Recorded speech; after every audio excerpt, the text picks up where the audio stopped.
Oh. But no, this time it was a different bastard I was after. The aforementioned Mr. Ringo. And yes, he was working for Old Man Clanton. Where's he going? I came upon them robbing a stagecoach, which wasn't surprising, being they were such murderous thieves and bastards. The bandits wore red scarves, so I knew they worked for the old man. Over there! There! I did my best to help those poor passengers.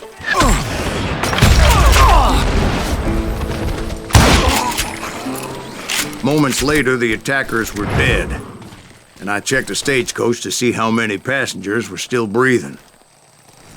None. It was then I wondered if the rocks weren't hiding more bandits. Was that all of them? Or did I just hit the rear guard? I quickly got my answer. They attacked from on high like Apaches often did. They would appear in great numbers from above and rain down lead on their hapless enemies' heads, making use of the high ground and whatever else they had. Yep, the Apaches always appeared out of nowhere, and there never seemed to be an end to it. Hold on, were you attacked by Apaches? What happened to the cowboys? Did I say they were Apaches? I said Clanton's cowboys attacked me Apache style. I was in a pitched battle, but I was holding my own against an overwhelming enemy force.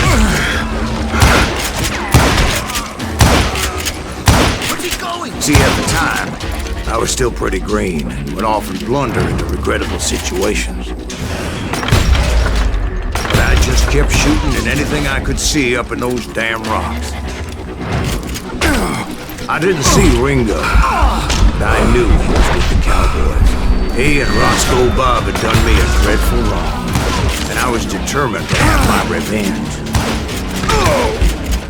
To get to Ringo, I knew I'd have to fight my way past these other assholes first. Unfortunately, I was running out of ammo. Another perfect example of my relative inexperience as a hunter of men. I immediately knew that a tactical retreat was called for, as my vengeful fury was much less impressive without the bullets to back it up. Shoot that running son of a bitch!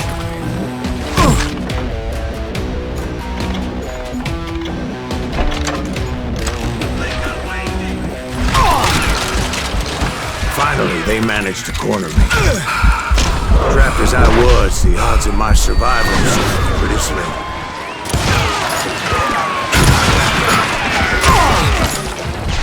Luckily, serendipity was on my side as I suddenly spotted a way out of my predicament.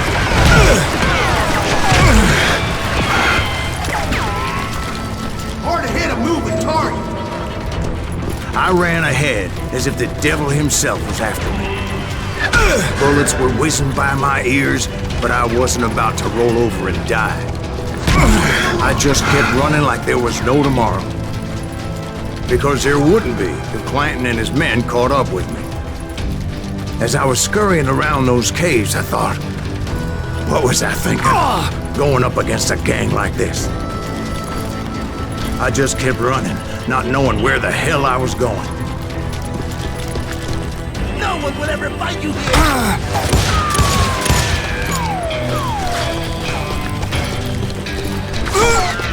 And that's when something miraculous happened. Like manna from heaven, I found the desiccated remains of what looked like an Apache warrior. The old weapon next to him supplied me with some much-needed ammunition.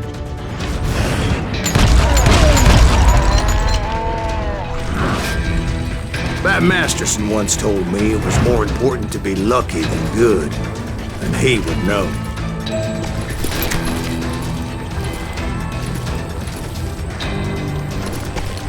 And imagine my surprise when I found a fistful of dynamite to go along with that ammo.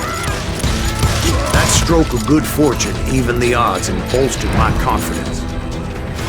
It was time to turn the tables. Time for the prey to become the predator. Time for the hunted to become the hunter. Time. All right, Jesus, we get it. They were right where you wanted them. That's right, Jack. I was done running. The old man's boys were not expecting that. No, sir. It was finally time for that old man to pay for his sins.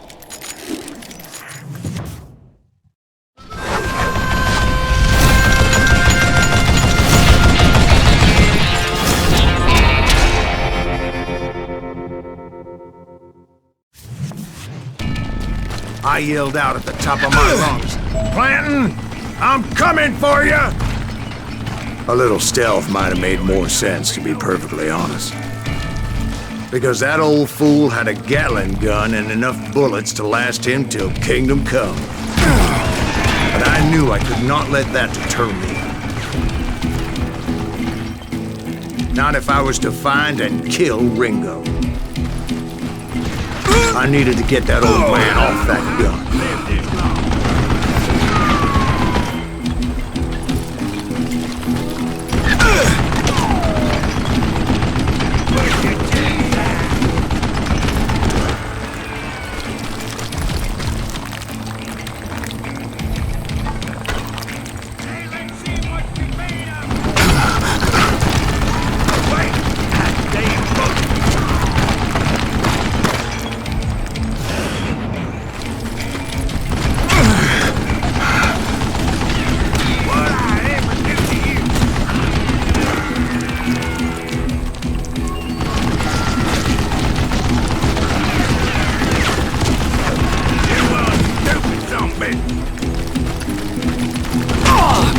Most everyone thought it was the Juarez who had come up against him in Guadalupe Canyon, but it was just me.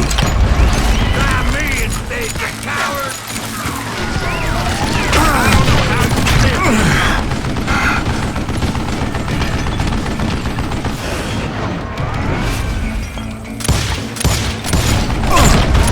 Where'd you get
one of the cowboys made it out of there alive and told Ike and Billy Clanton that it wasn't a Mexican who took their father's life that day.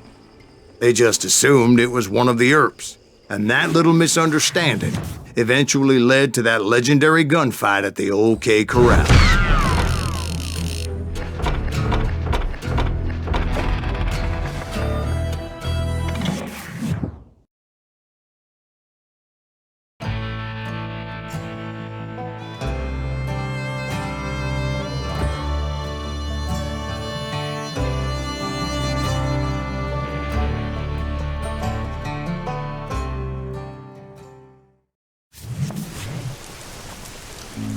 A few weeks after that dust-up at the OK Corral, I was still after Johnny Ringo. I had tracked him and the cowboys to their hideout at a sawmill, and they were loaded for bear. So what exactly did Johnny Ringo do to piss you off? Well, him and that other bastard. Roscoe Bob Bryant? Yep. They both deserve to die, and I promise I'll tell you why. Herb's coming! Get ready, boys. First, I need to tell you about the Cowboys' new boss, Curly Bill Brocious.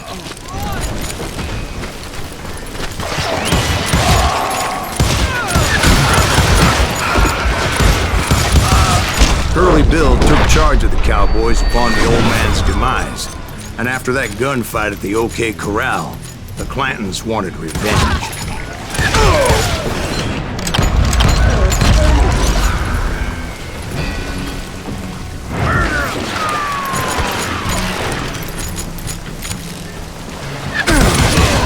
So they murdered Morgan Earp and grievously wounded his older brother, Virgil.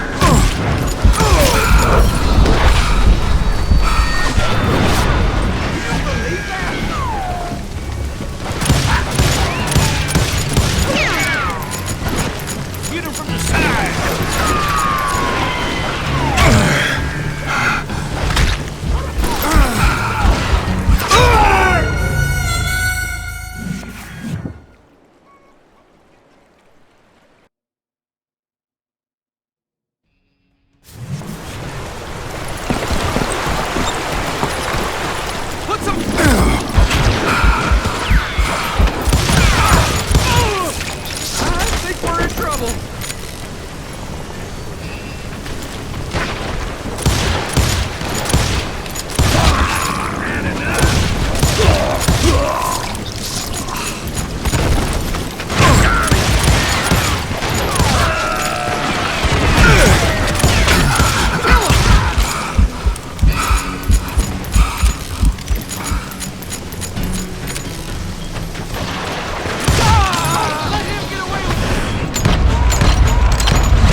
Wyatt and Doc went on what became known as the Vendetta Ride, hunting those outlaws down.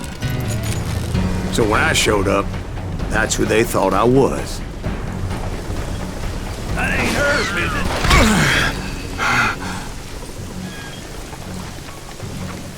Bad enough? Kill him!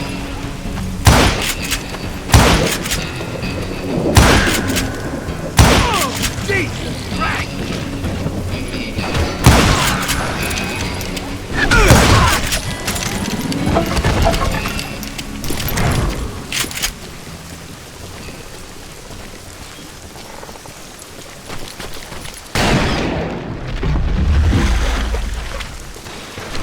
There were killers around every corner, all wearing red bandanas. But I wasn't about to let Ringo walk away unscathed, and that's what drove me forward. They say that Ringo was infernally fast. I hardly saw anyone faster, boy. Certainly not Wyatt Earp. That man was all hat and no cap. Hey, got something for you!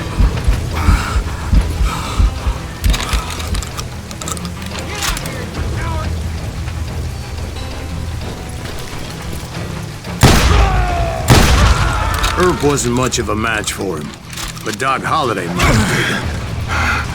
That lunger should have kept his nose out of it. They never charged anyone for the murder of Morgan Earp.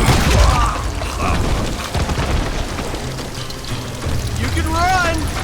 Can't hide forever!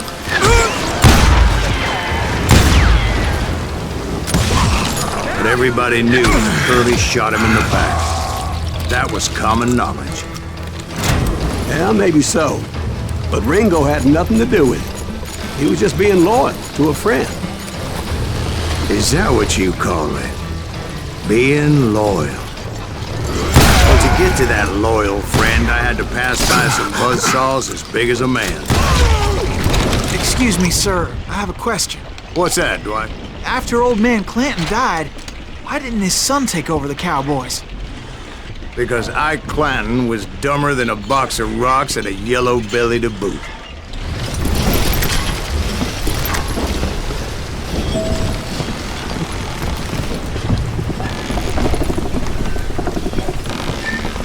Now, where was I? Taking down the entire cowboy gang single-handed. Indeed I was, Jack.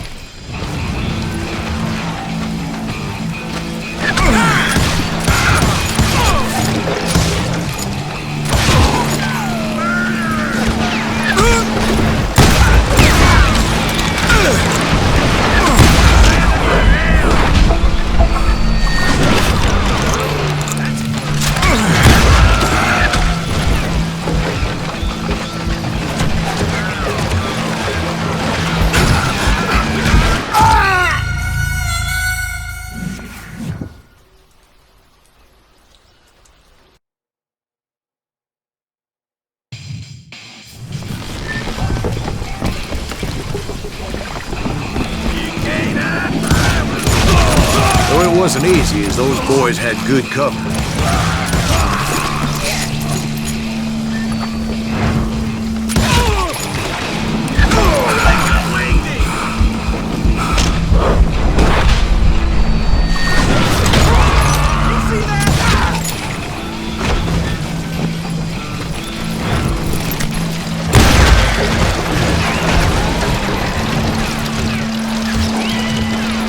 Yeah, you know you can't beat me.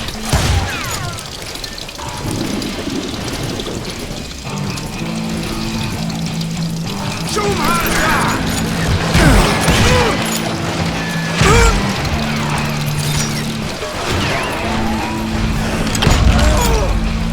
He's almost as good as me.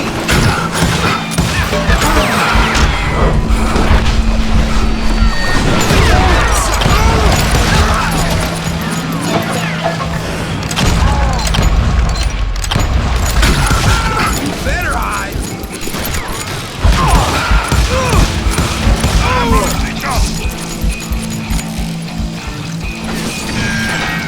Look at something.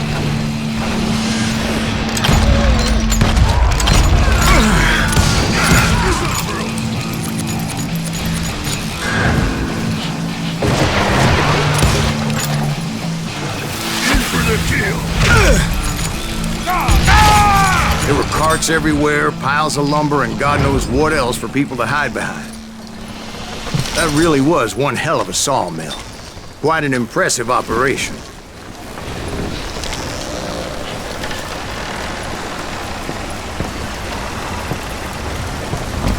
And where was Curly Bill? Did you see him?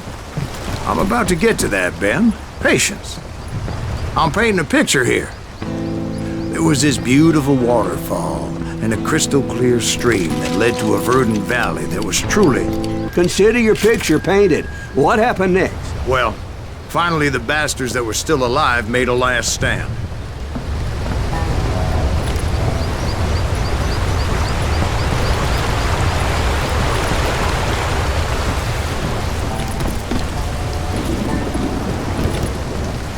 Curly Bill, Johnny Ringo, and his compadres took off into the lumber yard, and I followed after.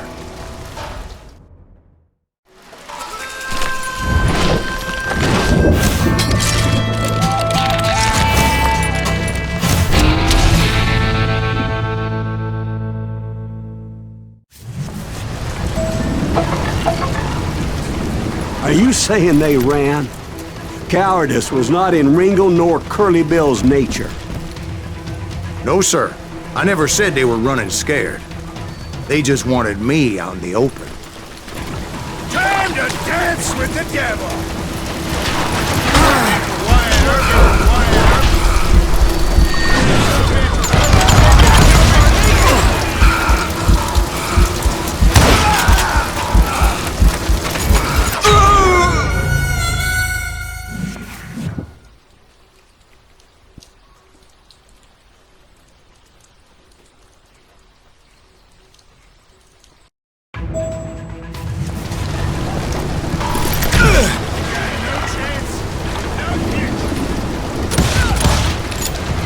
Kill you!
See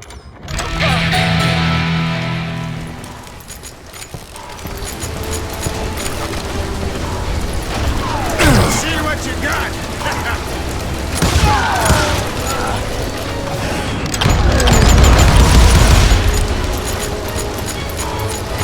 I want to see you dance!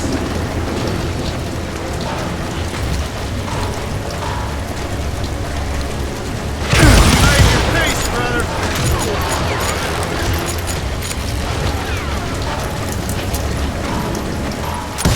Why is he still standing?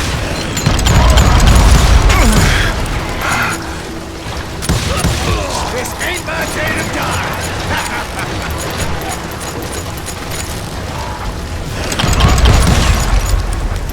Brocious gave me no choice but to take his life. But Ringo was nowhere to be found. I knew you didn't kill Ringo, because he was found dead in a different location altogether. To this day, his killer is still unknown. Indeed. Took me a few months before I finally tracked his ass to West Turkey Creek Canyon.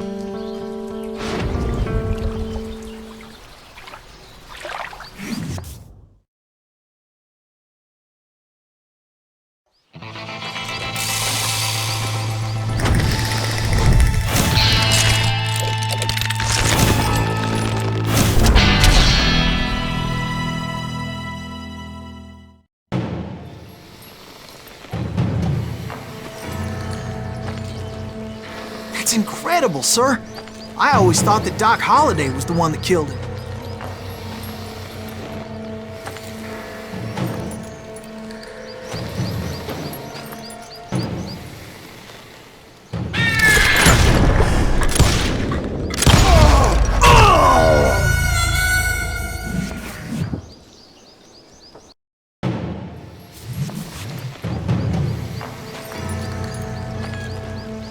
That's incredible, sir.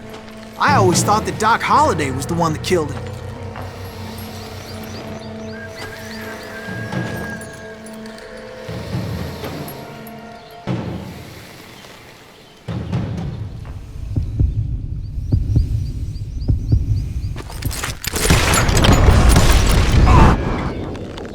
Sorry I had to ruin the legend for you, boy. But the legend ain't always true. Doc Holliday had nothing to do with the death of Johnny Ringo.